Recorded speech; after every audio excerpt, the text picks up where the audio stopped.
নির্বাচনী রোডম্যাপের অপেক্ষায় বিএনপি, আনুপাতিক পদ্ধতি মেনে না নেয়ার ঘোষণা। পিআর সংস্কার ও বিচার ছাড়া নির্বাচন হতে দেয়া যাবে না, হুঁশিয়ারি ইসলামী আন্দোলনের। তারা ঘোষণা করেছে একটা নির্বাচনী রোড ম্যাপ দেবে, তো আমরা দেখি তারা কি রোড ম্যাপ দেয়। সকলের দাবি হলো পিআর পদ্ধতি নির্বাচন বাংলাদেশে অনুষ্ঠিত হতে হবে। আমরা পিআর পদ্ধতি কোনো মতেই মেনে নেব না, কারণ পিআর পদ্ধতি এই দেশের মানুষ ইউজ না, তারা বোঝেও না। ভোট পেছানোর বিন্দুমাত্র ইচ্ছা নেই অন্তর্বর্তী সরকারের, ফেব্রুয়ারিতেই নির্বাচন।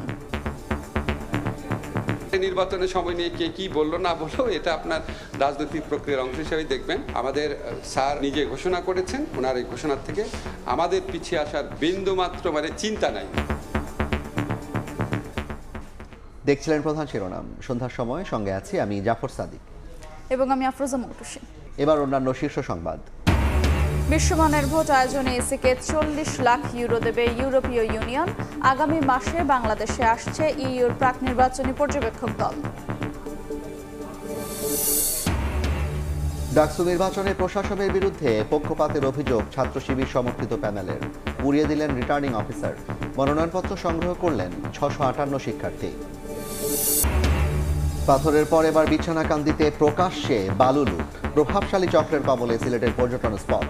প্রশাসনের ভূমিকা নিয়ে সমালোচনা, সতর্ক অবস্থানে বিজিবি।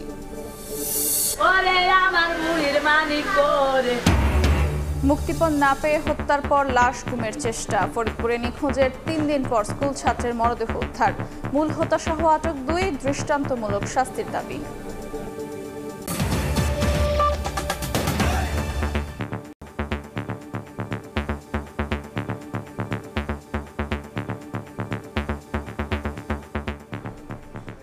নির্বাচনী রোডম্যাপ ঘোষণার অপেক্ষায় বিএনপি।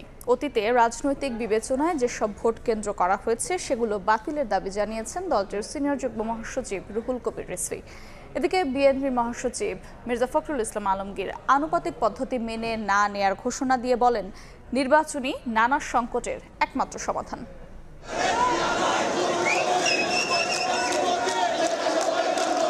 বিএনপির সহযোগী সংগঠন স্বেচ্ছাসেবক দলের ৪৫তম প্রতিষ্ঠাবার্ষিকী। মঙ্গলবার সকাল থেকে রাজধানীর নানা প্রান্ত থেকে ব্যানার, ফেস্টুন নিয়ে সংগঠনের নেতাকর্মীরা জড়ো হন বিএনপির প্রতিষ্ঠাতা জিয়াউর রহমানের সমাধি প্রাঙ্গণে। এ সময় নানা স্লোগানে মুখরিত হয় চারপাশ। নেতাকর্মীদের সঙ্গে নিয়ে জিয়াউর রহমানের সমাধিতে শ্রদ্ধা জানান দলের সিনিয়র যুগ্ম মহাসচিব রুহুল কবির রিজভী। পরে তিনি জানান, গেল ১.৫ দশকের নির্বাচনের ভোট কেন্দ্রগুলি ছিল উদ্দেশ্য প্রণোদিত, সেগুলো বাতিল করে ভোটার বান্ধব কেন্দ্র নির্ধারণের দাবি জানান রিজভী। ফ্যাসিবাদের আমলের ভোট কেন্দ্রগুলো ছিল, এইটা ছিল রাজনৈতিক উদ্দেশ্য। তারা ঘোষণা করেছে একটা নির্বাচনী রোড ম্যাপ দেবে, তো আমরা দেখি তারা কি রোড ম্যাপ দেয়। আমরা রাজনৈতিক উদ্দেশ্য প্রণোদিত হয়ে যে ভোট কেন্দ্রগুলো করা হয়েছে সেই ভোট কেন্দ্রগুলি বাতিল করে ভোট কেন্দ্র তারা নতুনভাবে ঘোষণা করবেন। এদিকে রাজধানীতে আলাদা অনুষ্ঠানে নির্বাচনকে সামনে রেখে জনগণের সঙ্গে সংযত আচরণ করতে দলের নেতাকর্মীদের তাগিদ দেন বিএনপির স্থায়ী কমিটির সদস্য নজরুল ইসলাম খান। নির্বাচন আসন্ন, এই নির্বাচনে আমাদের তো জনগণের কাছে যেতে হবে, ভোটটা তো তারা দেবে। আমাদের কারো যে কোনো পর্যায়ের যে কোনো নেতা বা কর্মীর আচরণে যদি জনগণ অসন্তুষ্ট হয় তাহলে ক্ষতিগ্রস্ত তো দল হবে। নিজেরা তো এই কাজ করবেনই না, অন্য কেউ করলে সেটাকে বাধা দিবেন, আর না হলে অনভিপ্রেত সিচুয়েশন হতে পারে। এদিকে থাইল্যান্ডে চিকিৎসা শেষে মঙ্গলবার সন্ধ্যায় ঢাকা ফেরেন বিএনপি মহাসচিব মির্জা ফখরুল ইসলাম আলমগীর। হযরত শাহজালাল আন্তর্জাতিক বিমানবন্দরে সাংবাদিকদের প্রশ্ন উত্তরে তিনি বলেন, পিআর পদ্ধতি মেনে নেবে না বিএনপি। আমরা পিআর পদ্ধতি কোনো মতেই মেনে নেব না, কারণ পিআর পদ্ধতি এই দেশের মানুষ ইউজ না, তারা বোঝেও না, তারা ঠিক মতো জানেও না। কোনোদিন এটা ইভিএম আজকে কতদিন চেষ্টা করে ইভিএম বাদ দিতে হয়েছে, আর পিআর পদ্ধতি তো আমরা ইউজ না কোনোদিন, এটা প্রশ্ন উঠতে পারে না। দ্যাটস নট অ্যাডাল্ট ফ্র্যাঞ্চাইজ, মানে ডাইরেক্ট যে গণতন্ত্রের যে অধিকার আমার, সেই অধিকারটা তো সেখানে দিতে হয়। নির্বাচনী নানা সংকটের একমাত্র সমাধান বলেও দাবি করেন বিএনপি মহাসচিব। নির্বাচন। শাহিন আলম, সময় সংবাদ, ঢাকা। দেশে অনিয়ম বন্ধে পিআর পদ্ধতির বিকল্প নিয়ে উল্লেখ করে কাঙ্ক্ষিত সংস্কার ও বিচারের আগে নির্বাচন হতে দেয়া যাবে না বলে হুঁশিয়ারি উচ্চারণ করেছেন ইসলামী আন্দোলনের আমির সৈয়দ মোহাম্মদ রেজাউল করিম। বিকেলে রাজধানীর বায়তুল মোকাররমের উত্তর গেটে দলটির সমাবেশে তিনি আরও বলেন, জুলাই সনদ বাস্তবায়ন ও আইনি ভিত্তি নির্বাচনের আগেই হতে হবে। সংস্কার ও বিচার দৃশ্যমান না হলে জাতীয় নির্বাচনের সময় ঘোষণায় জনমনে সন্দেহ তৈরি হয়েছে বলেও দাবি করেন আমির। দেশের বেশিরভাগ মানুষ পিআর পদ্ধতির পক্ষে রয়েছে জানিয়ে দায়িত্বশীলরা কেন বিষয়টি আমলে নিচ্ছেন না এমন প্রশ্ন তোলেন রেজাউল করিম। পিআর পদ্ধতি নির্বাচনের মাধ্যমে এই দেশ সুন্দর হওয়া সম্ভব। পেশি শক্তি এবং কালো টাকার দৌরাত্ম্য এবং বিভিন্ন পর্যায়ে যে গুন্ডাদের তাণ্ডব, এটা বন্ধ হওয়ার একমাত্র পদ্ধতি হলো পিআর পদ্ধতি নির্বাচন। যতক্ষণ পর্যন্ত বিচার খুনিদের দৃশ্যমান না হবে ততক্ষণ পর্যন্ত পূর্বের নিয়মে এই নির্বাচন বাংলার জমিনের ভিতরে হতে পারে না, হতে দেওয়া হবে না। নির্বাচন পেছানোর বিন্দুমাত্র ইচ্ছা নেই উল্লেখ করে আইন উপদেষ্টা বলেছেন, প্রধান উপদেষ্টা ঘোষিত সময়ে ভোট আয়োজনে দৃঢ় প্রতিজ্ঞ সরকার। দুপুরে সচিবালয় উপদেষ্টা আরও বলেন, গুণগত পরিবর্তন হয়নি বলে রাজনৈতিক সুরে কথা বলছে দলগুলো। নির্বাচন অনুষ্ঠানে সরকার দৃঢ় প্রতিজ্ঞ। আমরা মাথার মধ্যে এটাই রাখছি যে ফেব্রুয়ারিতে নির্বাচন, আমরা ফেব্রুয়ারিতে চলে যাব। আমাদের স্যার একজন সর্বজন স্বীকৃত একজন বিশ্ব পর্যায়ে নন্দিত মানুষ, উনি নিজে ঘোষণা করেছেন এবং ওনার এই ঘোষণার থেকে আমাদের পিছিয়ে আসার বিন্দুমাত্র চিন্তা নাই। সংস্কারমূলক কাজ দ্রুততর করার জন্য আমরা যে ব্যারিস্টার তানিম শাওন আছে, অবৈতনিকভাবে আমাদের এখানে সার্বক্ষণিক একজন কনসালটেন্ট হিসেবে কাজ করছেন। 4 বিভাগীয় সংস্কার কমিশনের আইন, নির্বাচন কমিশন সংস্কার কমিশন আইন, এগুলির মধ্যে যেগুলি আমাদের মন্ত্রণালয়ের পক্ষ থেকে করার কথা আর কি, আমার ধারণা আগামী 1-2 মাসের মধ্যে সব শেষ হয়ে যাবে। আন্তর্জাতিক মানের নির্বাচন আয়োজনে নির্বাচন কমিশনকে 40 লাখ ইউরো সহায়তা দেবে ইউরোপীয় ইউনিয়ন। সকালে সিইসির সঙ্গে বৈঠক শেষে ইইউ এর রাষ্ট্রদূত মাইকেল মিলার এ ঘোষণা দেন। জানান, আগামী মাসে বাংলাদেশে আসছে ইইউর প্রাক নির্বাচনী পর্যবেক্ষক দল। জাতীয় সংসদ নির্বাচন সামনে রেখে ইসির সঙ্গে নিবিড়ভাবে কাজ করতে আগ্রহী ইউরোপীয় ইউনিয়ন। বিভিন্ন সময়ে সহযোগিতা করার প্রস্তাবও দিয়েছে জোটটি। এরই ধারাবাহিকতায় মঙ্গলবার কমিশনে আসে ইইউ প্রতিনিধি দল। প্রধান নির্বাচন কমিশনার এএমএম নাসির উদ্দিনের সঙ্গে বৈঠক করেন বাংলাদেশে নিযুক্ত ইইউ রাষ্ট্রদূত মাইকেল মিলারের নেতৃত্বে 6 সদস্যের প্রতিনিধি দল। প্রায় 1.5 ঘন্টার বৈঠক শেষে রাষ্ট্রদূত জানান, নির্বাচন কমিশনকে 40 লাখ ইউরো সহায়তা দিতে চায় ইউরোপীয় union. We'll be here to ensure that there is a strong focus on citizen observation in the coming elections, and of course here also voter education. And here, as the European Union, we are determined to empower our partner. The European Union will provide a support package in excess of €4 million to help Bangladesh run elections in line with international standards. নির্বাচনে EU পর্যবেক্ষক পাঠাবে কিনা তার সম্ভাব্যতা যাচাইয়ে আগামী মাসে একটি বিশেষজ্ঞ দল আসবে বাংলাদেশে। মিলার জানান, ইইউ প্রত্যাশা করে বাংলাদেশে আগামী নির্বাচন গ্রহণযোগ্য ও আন্তর্জাতিক মানদণ্ডে হবে। Context is right for us to deploy an election observation mission here in your country, so we are looking at feasibility and we are looking at the advisability. এর আগে গত 16 মার্চ নির্বাচন কমিশনের সঙ্গে বৈঠক করে ইউরোপীয় ইউনিয়ন। কাউসার চৌধুরী কুমু, সময় সংবাদ, ঢাকা। ডাকসু নির্বাচনে প্রশাসনের বিরুদ্ধে পক্ষপাতের অভিযোগ তুলেছে ছাত্র শিবির সমর্থিত প্যানেল। অভিযোগ উড়িয়ে দিয়ে রিটার্নিং অফিসার বলেন, শিক্ষার্থীদের সুবিধা একদিন সময় বাড়ানো হয়।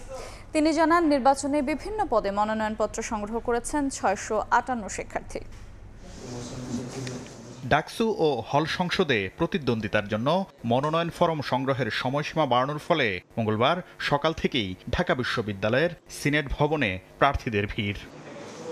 ফরম সংগ্রহের পাশাপাশি জমা দেন অনেক প্রার্থী। তাদের বেশিরভাগই স্বতন্ত্র প্রার্থী হিসাবে নির্বাচন করবেন। আবাসন সংকট নিরসন ও ক্যান্টিনের খাবারের মানোন্নয়ন সহ নানা প্রতিশ্রুতি দেন তারা। বিশ্ববিদ্যালয়ের জন্য যেন কোনো কাজ করতে পারি, এই জন্যই আসলে এই নির্বাচনটা করা। খেলার মাঠগুলোকে উন্নততর করার জন্য আমার সর্বোচ্চ প্রচেষ্টা থাকবে। শিক্ষার্থী বান্ধব একটা পরিবেশ তৈরি করা ক্যাম্পাসে। ফরম জমা দেয় ইসলামী ছাত্র শিবির সমর্থিত প্যানেল ঐক্যবদ্ধ শিক্ষার্থী জোট। বিশ্ববিদ্যালয় প্রশাসন একটি ছাত্র সংগঠনের প্রতি বিশেষ দরদ দেখাচ্ছে বলে অভিযোগ করেন ভিপি প্রার্থী আবু সাদিক কায়েম। একটা দলের প্রতি অনেক বেশি বিশ্ববিদ্যালয় প্রশাসন তারা দরদ কাজ করছে বলে আমাদের কাছে মনে হচ্ছে। আর প্যানেল ঘোষণা না হলেও এদিন মনোনয়ন ফরম সংগ্রহ করেন ছাত্রদলের কয়েকজন নেতা। সাধারণ শিক্ষার্থীদের প্রতিনিধি হয়ে আমি 40,000 সাধারণ শিক্ষার্থীদের জন্য কাজ করতে চাই, নারী শিক্ষার্থীদের পক্ষে। এদিকে মধুর ক্যান্টিনে সংবাদ সম্মেলন করে শেখ তাসনিম ইমিকে ভিপি, মেঘমোল্লার বসুকে জিএস ও জাবির আহমেদ জুবেলকে এজিএস প্রার্থী করে পূর্ণাঙ্গ প্যানেল ঘোষণা করে প্রতিরোধ পর্ষদ। ৭১-এর গণহত্যাকারী শক্তি, 24-এর গণহত্যাকারী শক্তি, তাদের বিরুদ্ধে যে যুগপৎ গণতান্ত্রিক আন্দোলন, সেই গণতান্ত্রিক আন্দোলন আমরা গড়ে তুলব। আর লেভেল প্লেইং ফিল্ড বিদ্যমান জানিয়ে চিফ রিটার্নিং অফিসার বলেন, কোনো সংগঠনের চাপে নয়, শিক্ষার্থীদের সুবিধার্থেই বাড়ানো হয়েছে মনোনয়ন ফরম বিতরণ ও জমাদানের সময়সীমা। লেভেল প্লেইং ফিল্ড এখনো বর্তমান, আমাদের দিক থেকে এটাকে এনশিওর করার জন্য সর্বাত্মক চেষ্টা চলতেছে। বুধবার মনোনয়ন জমা দেওয়ার শেষ তারিখ, আগামী 9 সেপ্টেম্বর অনুষ্ঠিত হবে ডাকসুর ভোট। শাকিন আহমেদ, সময় সংবাদ, ঢাকা। সন্ধ্যার সময় আরো থাকছে। গ্যাসের দাম বাড়ানো নিয়ে চাপে সরকার, সাধারণ মানুষের কথা বিবেচনায় আপাতত না বাড়ানোর সিদ্ধান্ত জানালেন অর্থ উপদেষ্টা। মৌসুমের আগে আমদানি করা হচ্ছে পর্যাপ্ত সার। প্রভাবশালী লুটেরা চক্রের কবলে সিলেটের পর্যটন স্পটগুলো। সাদা পাথর ও রাংপানিতে পাথর লুটের পর এবার চক্রটির হাত পড়েছে বিছানাকান্দির বালুতে। পিয়াইল নদীতে বোমা মেশিন দিয়ে প্রকাশ্যে অবাধে চলছে বালু রুট। প্রশাসনের ভূমিকা নিয়েও বিস্তর অভিযোগ স্থানীয়দের। তবে সতর্ক অবস্থানের কথা জানিয়েছে বিজিবি। দিগেন সিংহের ছবিতে আমিনুল ইসলামের রিপোর্ট।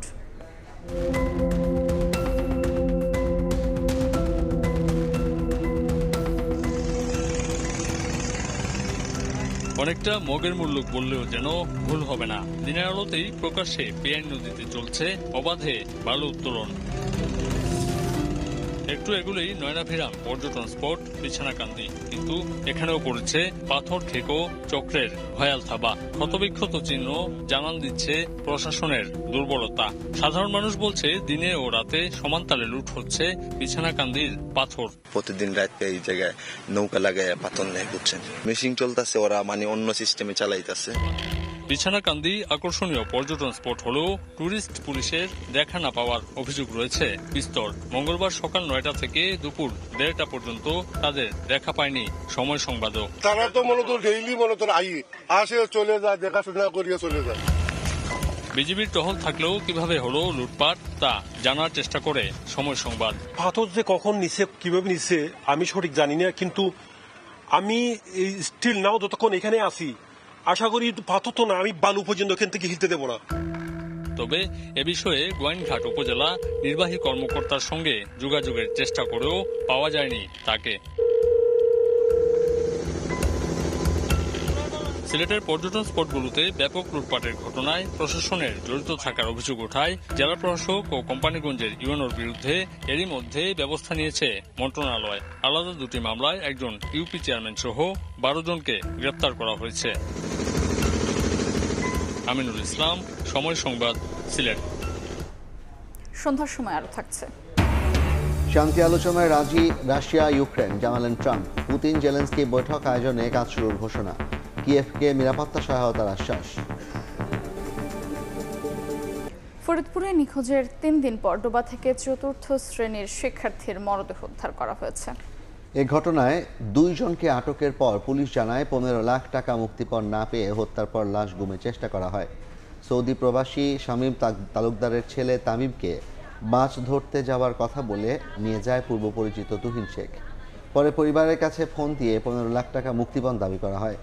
18 আগস্ট তুহিন শেখকে আটক করে পুলিশ। দৃষ্টান্তমূলক শাস্তির দাবি স্বজনদের। গ্যাসের দাম বাড়ানো নিয়ে চাপে রয়েছে সরকার, তবে উদ্যোক্তা ও সাধারণ মানুষের কথা মাথায় রেখে আপাতত দাম বাড়ানো হচ্ছে না বলে জানিয়েছেন অর্থ উপদেষ্টা ডক্টর সালেউদ্দিন আহমেদ। দুপুরে সচিবালয়ে সরকারের ক্রয় সংক্রান্ত কমিটির বৈঠক শেষে একথা জানান তিনি। এ সময় মৌসুম সামনে রেখে দেশে পর্যাপ্ত সার আমদানি করা হচ্ছে বলেও জানান ডক্টর সালেউদ্দিন আহমেদ। আমাদের একটা প্রেশার ছিল 1 মাস 2 মাস পর পর এলএনজির প্রাইস বাড়ানো গেছে। এইটা কিন্তু এনার্জি মিনিস্ট্রি ক্যালকুলেট করে এভাবে আনছে, আমাদের বাড়ায়নি প্রাইস। এটা কিন্তু একটা ভালো দিক আর কি। ওইটাই মেইন ইম্প্যাক্ট আমরা চাচ্ছি যে এলএনজি যাতে অ্যাটলিস্ট সরবরাহ বাড়ে আর আমাদের উপর প্রেশারটা না থাকে যে আমরা বাড়াই। এটা বাড়ালে তো কনজিউমাররা যারা ইন্ডাস্ট্রিতে আছে তারা কিন্তু পছন্দ করবে না। অথবা আমাদের দৃষ্টিটা ওইদিকে বেশি আর কি, সাপ্লাইটা এসে করা আর প্রেশার।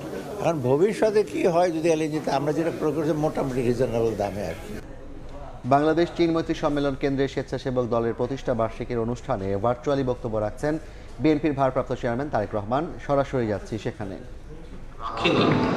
অত্যন্ত সাহসী ভূমিকা রেখেছে।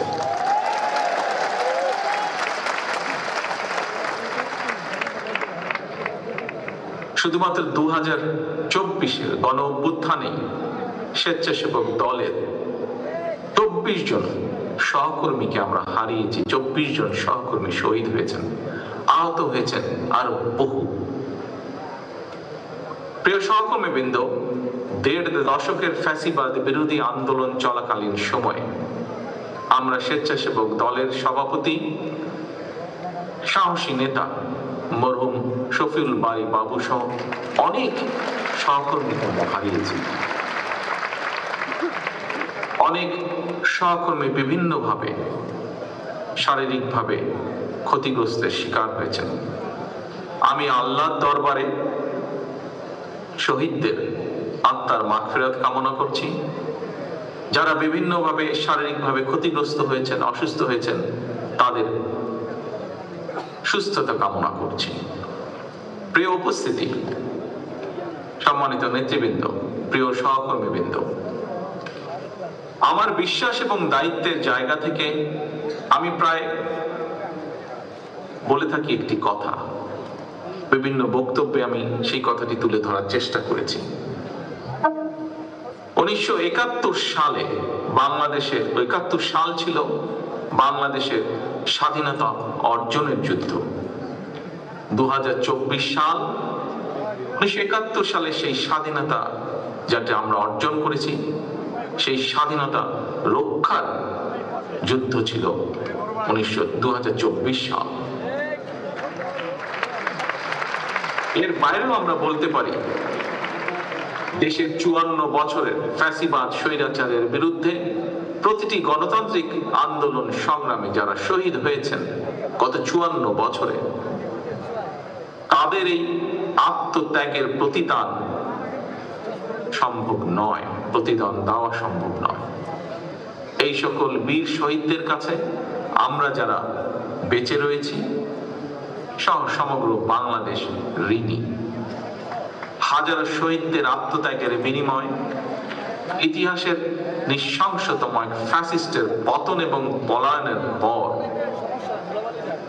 এখন ফ্যাসিবাদ বিরোধী গণতান্ত্রিক শক্তির নিজেদের মধ্যে নিত্য নতুন ইস্যু নিয়ে অহেতুক বিতর্কে লিপ্ত হওয়া শহীদদের আত্মত্যাগের প্রতি অবমাননার শামিল বলে একজন রাজনৈতিক কর্মী হিসাবে আমি মনে করি।